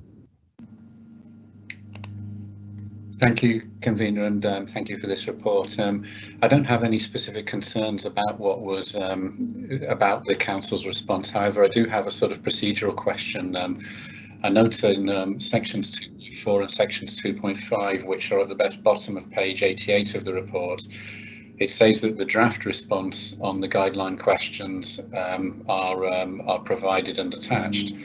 Then it says that the response was submitted to the Scottish Government on 28th of February, so we're not talking about something that happened under emergency powers here, because this was ahead of the pandemic being a pandemic, if that makes sense. So my question is, what was the background to this being submitted prior to it coming to a committee for ratification? It feels like here we're being asked to ratify this some months after it was submitted, and that it seems that was by design rather than due to the pandemic. Thank you. If Claire, I can come in, convener. Barbara, yep. The plan had always been, Councillor Bailey, to bring this report to the committee in March, but obviously that committee then didn't take place. The deadline date for the report, for the response to go in, was the 28th of February. The plan then was for this to come to committee, for it then to be homologated and to make any changes that the committee would want and then submit that, and the Scottish Government were aware of that. So it was just a timing issue because of the introduction of lockdown and then the change to emergency powers as well. Okay, so if I understood correctly, if it hadn't been for COVID, we would have had an opportunity to revise and go back to the Scottish Government, but we don't have that opportunity any longer. Okay, thank you. That clarifies it. Anything that you want to raise, we would still be able to put that back in, but obviously, sort of on the basis that Claire is, and we're not aware of when the timing is for the report on consultation to come out. But sort of, it was just unfortunate set of circumstances, but it should have been here in March. That's okay. I didn't have any specific concerns. Thank you for addressing that. Thank you. Thank you, Barbara. Councillor Charles, you have a question. Thank you, convener. I was going to ask about the timescales of it, but I was very interested in the points made at question 7 on page, page 10 of 11 in the appendix, and there's a whole lot of really good ideas which I think COVID kind of put into context even more about the importance of open space, community green, and the way that we build houses for people to live in. And I know this is going through to the Scottish Government consultation, but is there opportunity for us to take that on board locally, so that as developments are coming forward now, that we can start building this into the way that we do things, possibly as part of the Perth and Kinross offer? Claire, would you like to come Yes, back on that? absolutely. I think Councillor Shires, much of this within here is very much some of the suggestions and some of the comments and the overview of evaluation strategically are areas that, with the emergence and the delivery of the Perth and Kinross offer, and indeed the positioning of housing with and within communities, absolutely are strategically areas that we need to really focus on going forward. And if I can come in, convener, just at the back of that, then sort of, these are comments that have been put in by our community green space team, who are absolutely committed to the value of public space. That's why collectively, sort of, they've taken decisions where possible and within resources available to them to continue to be able to make sure that parks and open spaces throughout the COVID period were cut as far as we could practically do that, because of the awareness of the importance of that, and that's why that's gone in. So yes, we will be looking at that. May I have a supplementary, convener? And my supplementary was, does this go, how can we progress that then? That will be, sorry, yeah. An agreed aspiration that this is something, you know, that we all want to do. So how do we then take that forward? Okay. So it comes about in a number of ways. Obviously, you know, sort of green space colleagues, you know, sort of submit information into any planning application. You know, sort of often planning and development management will include those as conditions, you know, sort of in any development. And, you know, sort of what we would be looking for is ongoing discussions. And we've already had at least one community come forward to say that they're interested in, you know, sort of developing this in terms of an open space.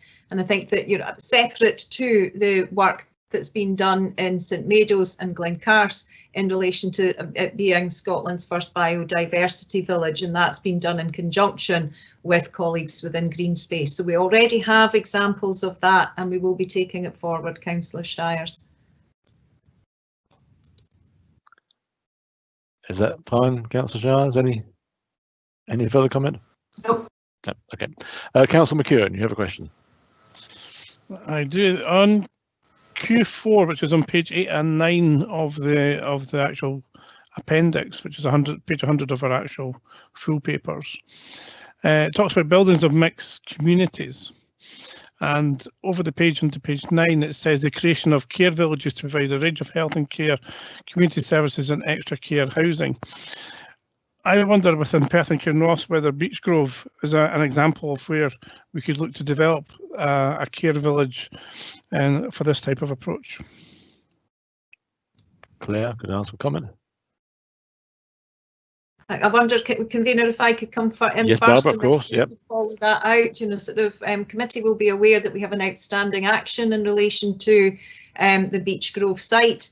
And presenting and coming forward and presenting a number of options, you know, sort of, and one of those options would be to look at a care village. Thank you. That's fine, convener. Thank you. Fine. Okay. Thank you very much. Do we have any further questions? I'll open up just for a second in case any chat boxes aren't working. Convener, my chat box isn't working, so it'd be great if I. Councillor Barrett, away you go. Thank you. Obviously, the 2040 vision, the ultimate vision of what housing will look like in 2040, won't change. But in the introduction, we said that we heard that, you know, COVID had changed everything, and I wondered, you know, what opportunity there was for the council to reflect on that and, you know, to put in a sort of revised response to the consultation, which would cover the sort of immediate urgent items for the next, you know, 0 to 2 years, and I'm thinking of things like the issues that both I and the housing convener raised with the minister earlier last month at a meeting with him, which was, you know, to prioritise no return to rough sleeping, the need to maintain allocations sufficiently high to tackle homelessness. The difficulties that councils were going to face with regard to delivery of new builds because of the loss of income to the housing revenue account through arrears, and our ability to afford additional buybacks, and, as I mentioned earlier, the potential second wave of evictions from the private rented sector. So I appreciate that the response was submitted in order to adhere to the deadline, but I was wondering whether we could add to it in order to cover the immediate urgent items that we're going to face.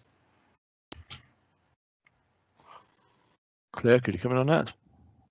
Yes, absolutely. I mean, I think what I would like to reassure committee is that, you know, we have got regular dialogue. Myself and senior officers within the housing service sit on a number of COSLA and national groups and have very, you know, close links in terms of the Scottish Government. I certainly sit on the local housing, the National Housing Resilience COVID response group. We absolutely collectively at that group are looking at some of the emerging impacts of COVID on the housing sector and indeed tenants, just as you have described there, and certainly that is then determining what actions need to take in terms of a refocus and reprioritisation of some of these activities. So we're very well connected sort of nationally through a range of different groups and forums. Elaine, certainly, as you're aware, she sits on the National Housing Options Hubs group, feeding in terms of some of the challenge that we face locally and indeed nationally in respect of homelessness. So we've got a number of different routes and opportunities to feed in to the Scottish Government, and I think hence the delay with the publication of the vision. The need needs to take place sort of across the sector nationally to undertake that, full impact, COVID impact assessment, and that kind of refresh and refocus of priorities going forward. So we have and will continue to feed in a variety of ways. Is that satisfactory, Councillor Barrett? That's fine, thanks, convener. Okay, fine. I don't see any other questions coming through, so members, if we may, can I ask that we note the paper? Obviously it is a belated noting now, but it should have been done at March, but are we all agreed to note the paper? Agreed. Fine. Okay, thank you very much. I have some comments flashing up. Councillor Drysdale, a comment. Thank you, convener. After having read these papers last night, I moved on to, as I'm sure many of you did, to reading the programme for government published by the Scottish Government yesterday afternoon. In Chapter 3, front and centre, is their narrative around exactly what we've been talking about, and I'm pleased to confirm that the Housing to 2040 Vision and Principles and Route Map will be published before the end of 2020, and I can also confirm that very many of the concerns and comments that have been discussed this morning are included in the narrative in that paper, so I can commend that to you. Thank you. Thank you, Councillor Drysdale. Councillor McEwen, you have a comment as well. Thank you, convener. And no, I didn't read that last night, Eric. For me, housing is one of the three pillars of a modern civilised society. Along with access to healthcare and education, as you improve one, you also benefit the others. Everyone in Scotland should have a home that is warm, affordable and accessible, and it meets their needs as a council. And we need to be flexible to meet these needs and these changing needs in our communities so that we can eradicate child poverty, homelessness, fuel poverty, climate change and inclusive growth. We need to do this in collaboration with our communities. We do this currently with our rent, and we must seek ways to engage those that most need, those who are in most need. But we hear from least if we are to improve their lives. Everyone in our, because whilst we still engage with the motivated individuals and organisations, the ability to deliver homes of the right type and the right location is a fundamental to ensure that communities are sustainable, that children can live in their communities with their grandparents and get the benefits of childcare, etc., and that support within the community. This will rely on robust housing needs demand assessments rather than looking purely at the finances that people have. This move away from numbers and valuations to needs and outcomes can only be a positive effect on our housing. We need to deliver more homes and with the multiple different tenures that are needed. Adaptation of the current stock is also a very important aspect of what we need to do to meet the changing needs of our communities.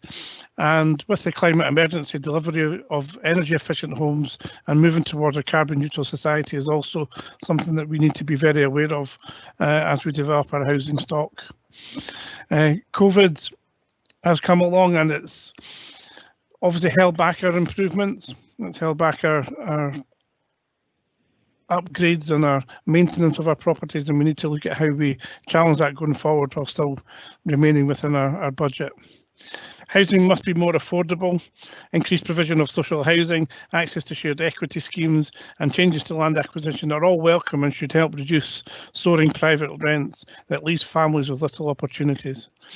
I welcome this approach by the Scottish Government to modernise our housing system in Scotland, as I support this balanced response from Perth and Kinross Council. Thank you. Thank you, Councillor McEwen. Councillor Shires, you have a comment as well, I believe. Thank you, Convener. I haven't read the programme for government last night either. I wanted to commend officers on the submission. I think COVID has really put into sharp focus the things that people in our communities value, and I hope that I think there's that balance between, you know, when a planning application by a developer comes forward.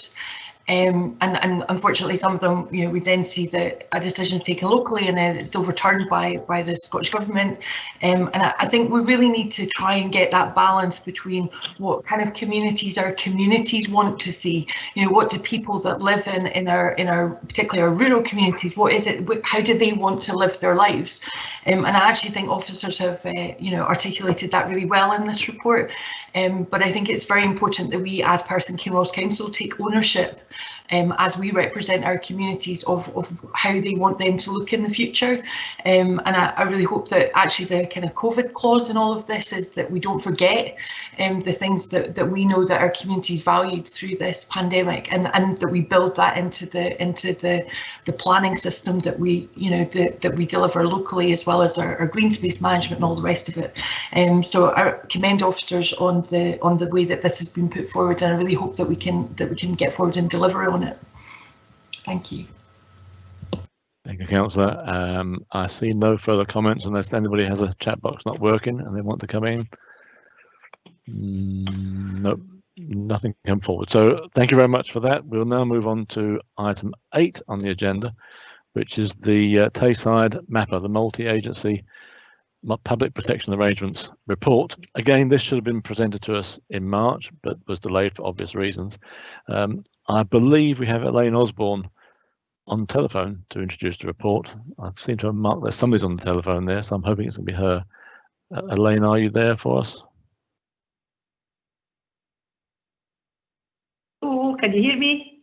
I can hear you. Yes, I think everybody else can. Yes, thank you. Oh, that's fine. Great. What difficulty I've had joining today. But thank you for allowing me to persevere and get to you. You're very welcome.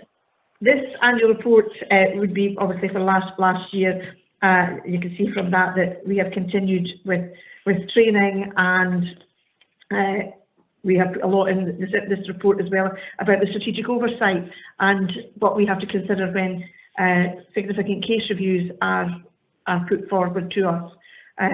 So really, it's just if there's any questions, I could give you some questions, and I could give you some up-to-date statistics. You could see from this report that you had 122 registered sex offenders residing in the Perth and Kinross area at that time. Today, you have 124. You have just gone up 2 at that time. You're actually the area that's gone up the least, with Dundee and Angus numbers going slightly higher than your area. But if there's any questions, I can answer, and I could give you some information about how we've coped during COVID as well, if that's of any help. Thank you very much. I'll open up to questions now to see if anyone has any questions for you. So, do we have any questions? No, and nobody's coming through verbally. So, Elaine, I think you might have got away with this without any questions at all. Hang on a bit. No, hang on a bit. No. Hold on, Elaine. Don't worry. Councillor Barrett, you have a question. Yeah. In the report, it mentions protecting people groups in other parts of Tayside, but doesn't indicate whether there's one in Perth. And I wanted to know if such a thing was in development, and if not, why not, and what were the particular benefits that were accruing elsewhere in Tayside from having one? I can tell you now that yes, we do have one in Perth, and we have been meeting, public protection have been meeting, and that's all the lead officers from Adult Support and Protection, Child Protection, Violence Against Women Partnership, and myself, and others, we have been meeting to discuss sort of the futures and how we can all work together, because our area of work is all very mixed and multi-agency. So yes, we have now got one set up in Perth, and that's the three areas now got public protection forums or groups, as we want to call them. Okay. Thank you. Jackie Pepper, she wanted to come in. Jackie, do you want to come in on the answer on that? Thank you very much, Convener. Your question is very timely, Councillor Barrett, in that during COVID-19 we established interim arrangements for Chief Officers Group for Public Protection, and we were meeting much more frequently. I think in the early stages we were meeting weekly to fortnightly. We brought together an executive group bringing together Adult and Protection Committee, and as a result of the strengthening of those arrangements, we are going to review the terms of reference for our Public Protection Chief Officers Group and the framework for reporting and the coordination of the work of the strategic public protection committees, including not only adult and child protection but also violence against women and the alcohol and drugs partnership, and ensure that there's much more strategic connections across these groupings. So that's something that we are taking forward in as a result of the learning and our experiences during COVID-19. So the operational public protection or protecting people group will be considered as part of that process, and how we can continue to support and strengthen that as well. Thanks very much. Thank you very much. Do we have any other questions? No. Okay, thank you very much. Elaine, thank you very much. That was it, I'm afraid. And thank you for your efforts, of course, of trying to get into us today. Thank you. Thank you for being here. And thank you for the report. Thank you very much. So members, thank you, members. Bye-bye. So could we, bye-bye. Members, could we therefore, as we requested, note the report and note the increase in the number of people managed through MAPA in Perth and Kinross. Are we agreed to note the report? Agreed. Agreed. Thank you very much. Do we have any comments at all? No, no comments at all. Thank you very much. Then we'll move to the last item on the agenda today, which is the Community Payback Orders Annual Report. Again, this was one that should have come to us in March, but obviously was delayed. I believe Roddy Ross is with us to introduce the report.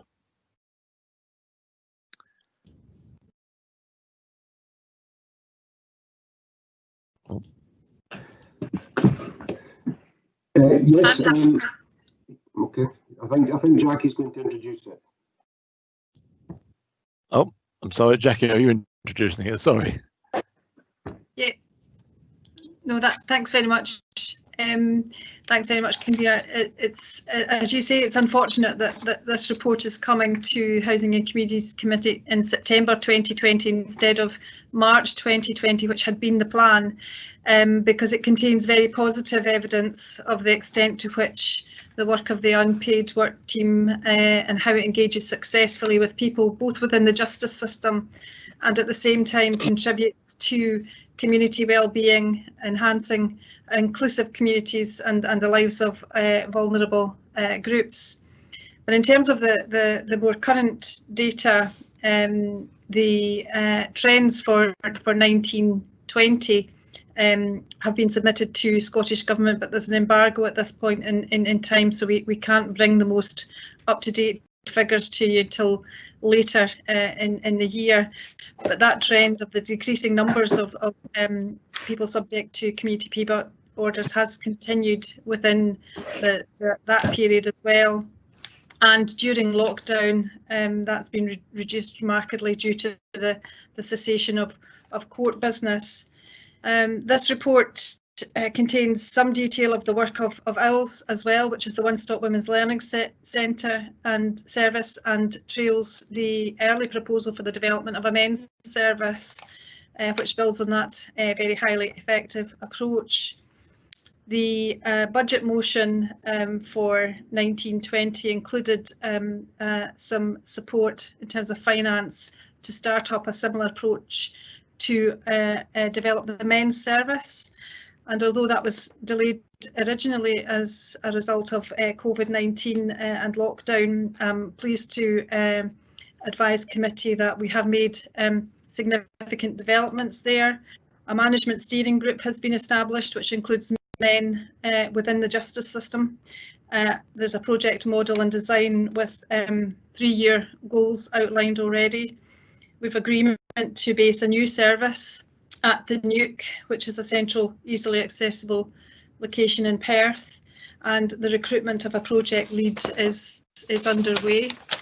The new model will include peer mentoring and a joined up flexible approach, which will include addiction staff from the alcohol and drug team, and mental health services will be engaged in that as well. So the proposal to develop a one-stop shop which addresses the needs of men within the justice system should be up and running by the end of this year and this calendar year and into next year.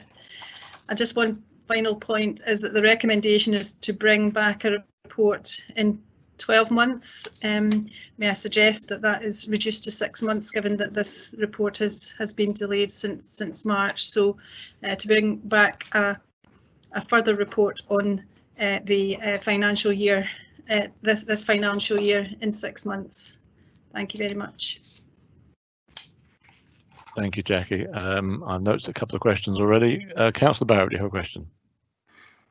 Yes, thanks, convener. I think Jackie must have been reading my mind, so I'm really pleased to hear about the significant progress that has been made developing the one-stop men's learning shop, and I look forward to seeing what's happening in the Nuke in due course. I wondered, the report doesn't seem to give a great detail or a great amount of detail on outcomes of the community payback order system, and I wondered whether we were collecting data on all the programmes about, what more positive destinations that the people who've been through the programme achieve, whether that's in terms of award schemes, personal development, or moving on to training or work or further education, or whether there was reduced reoffending rates as a consequence of completing their orders. And then I had specific questions about the mentions on page 148, which say that the drug and alcohol services have not been joined up with criminal justice social work, and that there's barriers to community mental health services, which give me great cause for concern. So I'd be grateful if the Chief Social Worker Officer could respond as to why that has been the case and what's been done to address it. Thank you, Councillor. I think Charlie Cranmer's going to provide an answer on this one, is he? I think Roddy Ross was going to provide the answer at this stage. Right, okay. Roddy, are you there? I'm here. The outcomes you refer to, Councillor Barrett, we don't gather that post-order information evaluation kind of detail at the moment, because we gather a lot of data, but not specifically that. I think it'd be something that would be very interesting to gather, but we don't have the resources at the moment to do that, because of course in order to do that you'd have to set up an evaluation, maybe a 3, 6, 12 months to try and have investigate that in more depth. There may be some work done nationally elsewhere which we could explore, but I suspect that wouldn't necessarily reflect the situation in Perth and Kinross. We do get clients to complete an evaluation at the end of their order, which is done particularly in unpaid work, where it's always very positive. We have people saying how much they enjoyed it, how much it affected. They made them think about how they would their offending behaviour, made them think about the effect that their behaviour had on others. But how long that lasts, we don't necessarily know. Thank you. Thank you. Any further points, Councillor Barrett? If we could get a response regarding the drug and alcohol and community mental health services. I don't know if that's from Roddy or Jackie though. So on the drug and alcohol stuff, that information would now be classified as out of date, I think. our relationship. There was a lot of change within drug and alcohol, which members will probably be aware of, and that had created some local difficulties which have been short-term. We've now re-established a very strong working relationship with drug and alcohol and criminal justice community safety, which is evidenced by their presence on a large number of case-specific short-term working groups to looking at specific problems and trying to find preventative outcomes. And also the coordinators group, which is attended by drug and alcohol at a tactical level, and the strategic arrangements that we now have with a much clearer relationship with the drug and alcohol coordinator, Laura Kerr. So I think it's fair to say that we're satisfied that things have moved on significantly and we're back where we were with that very strong relationship. Jackie, did you want to come in there? Yes, please. Thank you very much, convener.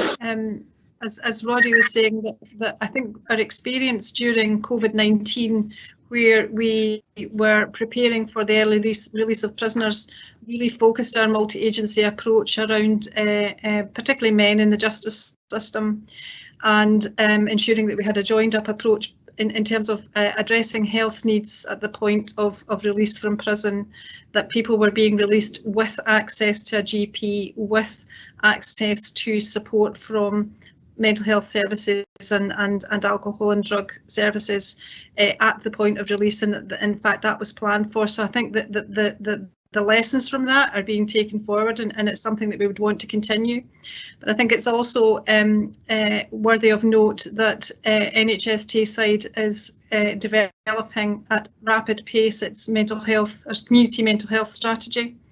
And I have engaged with the interim director whose responsibility for that, and ensuring that the needs of people within the justice system are taken into account as part of that overall community mental health strategy. So I think these are key developments, I think, Councillor Barrett, that are alleviating some of the issues that are outlined in this report. Thank you very much. Thank you. Councillor Barrett, you're happy with that? It's certainly reassuring. I think it would be useful to get an update on how that develops at some stage, either direct to members of the committee or possibly through the 6-month reporting that Jackie mentioned. Yes, thank you. Happy to do that. Sure. Fine, that's noted. Councillor Jarvis, you have a question. Oh yeah, yes, it's on the recording of the community payback orders. I noticed there was more orders than people. Now, I assume I'm right in saying some people have more than one offence, but it's if someone is in court and there's 3 charges, would that give rise to one community payback order, so that if there's multiple orders against somebody, it's obviously 1, 2, 3 or 4 court appearances? One for you, Charlie. Yes, I'm happy to. Yes, we will. It's most of our offenders only have one order, but you're correct. There are occasions when an offender may have multiple community payback orders, perhaps 2 or 3, and each containing sometimes the same components, other times different components. So, for example, you may have someone who's given a community payback order with supervision, but they may have another community payback order with, for example, unpaid work. And these would be for different offences, sometimes round about the same time, other times on different occasions. It depends when the cases are heard at court. Sometimes things tend to be wrapped up and are all heard at the same time. Other times the client may have to make different appearances in court over a period of time. But yes, you are right. We do have a number of people who may be working a number of community payback orders at any one time, or indeed may have to finish one community payback order and then move directly on to another community payback order. Okay, so then if they're in court with multiple charges, that is one order. It depends how it's rolled up. So sometimes you can have multiple charges that then come under the one order. Other times things are viewed differently by the court, and you have different orders for different charges and offences. It's not always a clear-cut situation. I don't know, Roddy, if you, with your experience, if you wanted to add anything to that.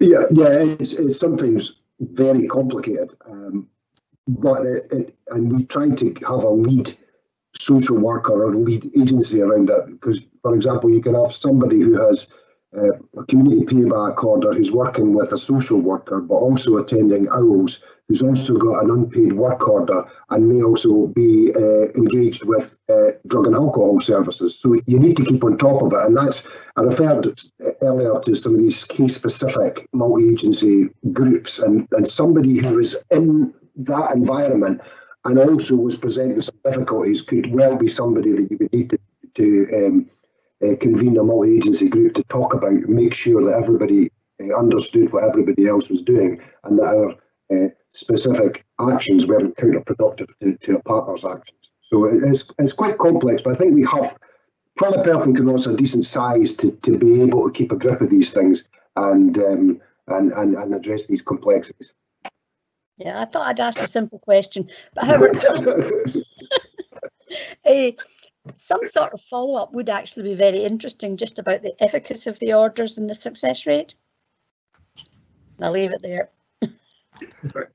Thank you, Councillor Jarvis. Do we have any other questions? I'll ask verbally because I think my chat box is now faltering, so I can't send messages back to anybody. So is there any other questions for this paper? No.